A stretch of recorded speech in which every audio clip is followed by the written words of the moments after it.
Hey guys, Heavy Arms 45 here. Recently I've figured that since I've said that I was going to do anime material, that I'd start a little versus thing. This is not like how they do on Screw Attack, where it's a death battle between people from two different worlds, like Marvel versus some anime character. But it's going to be basically uh, comparing two different people, and if they actually were to fight, who would win? Um, to deal with the first ones that I have is the leader of Nazarick, Momonga slash Ainz versus our favorite slime from that time I got reincarnated as a slime, Rimuru. Now, we haven't seen Ainz really do a lot of spells that really, well, spells that were damaging a lot of times. A lot of times, fights that he have is very short. He doesn't prepare for them very often. Um, but we know that in his universe, he's supposed to have god level type spells. Just looking at, and the closest one that I was able to find that he did for the biggest fight that he had, which is probably one of the most famous fights, is him versus Shoutir Bloodfall. And he had prep time for that. And trust me, he had a lot of prep time. I went through and looked at every single spell that he cast while he was doing that, and it was a lot. Just to make sure that he was ready for one person, he cast over 30 spells, I want to say. But sort of like what they say on Death Battle, because you're not always prepared for who you're going up against. And I'm pretty sure, and I'm going to go ahead with normal setting, technically in a normal setting, Rimuru probably would be a part of, could be a part of Nazari, because him and everyone in his group are non-human creatures that are basically working to better themselves. They're making their society more successful. I so technically, if they were to meet, Ainz will probably try to make him subservient or find some way to broker a deal with him. But most likely make him subservient because he wants to be the overlord. Because think about the other times that he's met other creatures um, that he thought might be a challenge. When he thought that the forest, king of the forest, I believe his name was I know his name is Hamsky, but I forgot his title right now. When he thought Hamsky was a threat, he went immediately over there. When he thought that the great snake of the forest and the great orca, mountain king or whatever he was going to be there, he took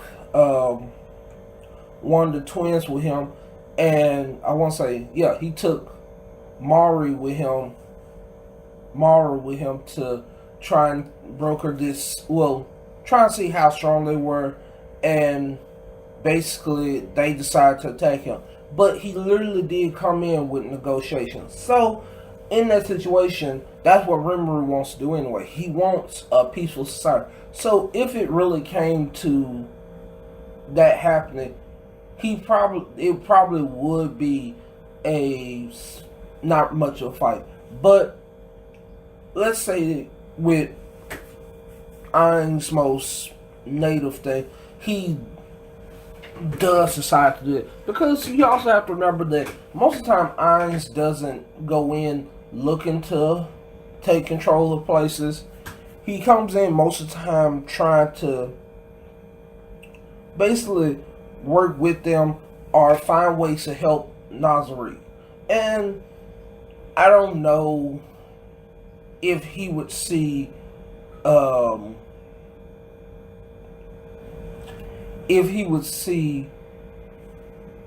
Rimuru as actually someone that he could use, because when Rimuru most of the time meets people, he looks human. He looks like a very powerful human, but he looks human. So when he first meets this human, he might want to try to attack him, and that's what we'll go on premise as. If he decides to attack Rimuru, he could. I think it's sort of a clear battle that if that was to happen, Rimuru has a lot of advantages. If you play any type of medieval game, Dungeons and Dragons, Pathfinder, even a lot of times the magic that most people use is fire, ice, electricity. You know, what they call the basic elements is usually what you find people using in those games. And just at the start, I don't know how much his stuff increased during the time of the show. But Rimuru, in the first start of the show, when he was dying as a human, got these specific abilities: heat resistance, physical damage resistance, pain nullification, stab resistance, cold resistance, thermal resistance, electric resistance, predator, and great sage. Now, if you haven't seen the show, those basically mean that with great sage, he can basically analyze anything in front of him and know the basic composition of it, and really like any type of special skills that it has. And it's also like an AI in his head that he can talk to. Predator allows him to devour just about anything in front of him, and then he's able to use Great Sage to analyze it, like I said before.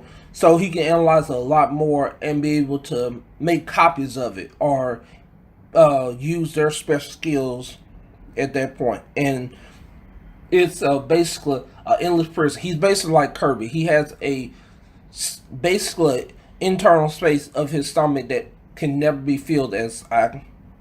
And I'm going from the anime for the most part. So if something changes in the manga, but from episode 24 of the anime, these are things that he still has. Electric resistance, which means, and if it's like what happened when he went against Ifrit, when we heard that heat resistance, we thought that it was just, he just not gonna take any damage from fire.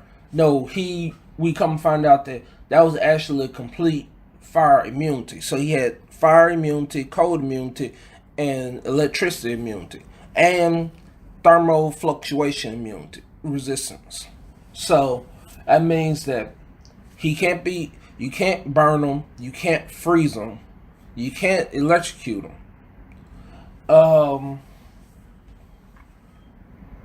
If this was a game like that, you could probably use Sonic Attack. So that takes out a lot of stuff that he has.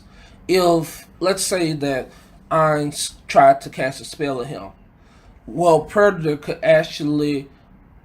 or later on, when he gets glutton, actually could devour that spell if it's firing at him, to where he would be able to absorb the spell, analyze it, and actually make copies of it. Also, in the same way, he is able to Rimuru. The only spells that I can think of that would be able to affect Rimuru would be like his time spells. I'm not sure if his Touch of Death, which I would have to look up what the effects of it is. Will be able to hurt Rimuru, but a lot of the stuff that he has would be it would be a straight up fight. And also the thing is that Ainz is not a physical attack person. Rimuru can do both physical and range attacks. So if it's a ranged battle, it's basically in Rimuru's favor in a way. But when it comes to close range, Rimuru has learned how to fight close range. And we're also saying with no prep time. So all the spells that he did that Ainz did versus Shaltir would not have been activated. Because really, if you just run into somebody, and nobody thinks that Rimuru is strong when they first meet him, unless he has the mask taken off, and some people can feel his aura, which I don't know compared to Ainz if his aura will feel threatening to Ainz, and that's really another thing. Like going to the war near the end of the third season of Overlord, and he used those giant black goat monsters. He couldn't technically use that. If we're saying it's a one-on-one fight, he had to give up a certain army, a certain amount of people to basically use his resources to be able to cast it. Ainz has light magic, so he could technically use that, but like I said before, that would just be absorbed by Rimuru's power. And so it kind of seems like against Ainz, Rimuru would probably be a challenge for him. Rimuru would probably be a very difficult fight for Ainz, just because he is a physical attack user. And because I've had someone try and say also that he could use the same stuff he used when he went against Shaltir.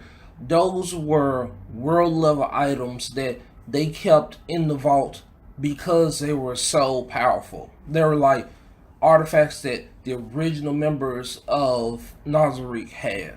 So I don't see him like just carrying with him all the time. So the basic stuff that keeps with him, the staff, I think he takes with him sometimes out, but no one really knows the power level that are all the abilities that it has on it. But a lot, even if nothing else, if we're talking about Rimuru's last option most of the time, is just to devour it. Just use his predator ability and absorb them in there. And if that's the case, he basically could take down Ainz in a matter of seconds. Even if he used Touch of Death inside of him, he basically would have the ability to then analyze Ainz's abilities and basically be able to look exactly like a spellcasting skeleton with all the benefits that he has. And I don't know if he would learn all the spells that he knows, but he would have any special skills that Ainz has, which will already add to his abilities like regeneration. Ultra fast regeneration, if I remember correctly. So, well, tell me what y'all think, because maybe I'm being biased for Rimuru because he's new and fresh, but in my mind, Rimuru is the clear winner just because all his stuff would basically neutralize a lot of stuff that Ainz will be able to do. Just tell me what y'all think, and I'll catch y'all later.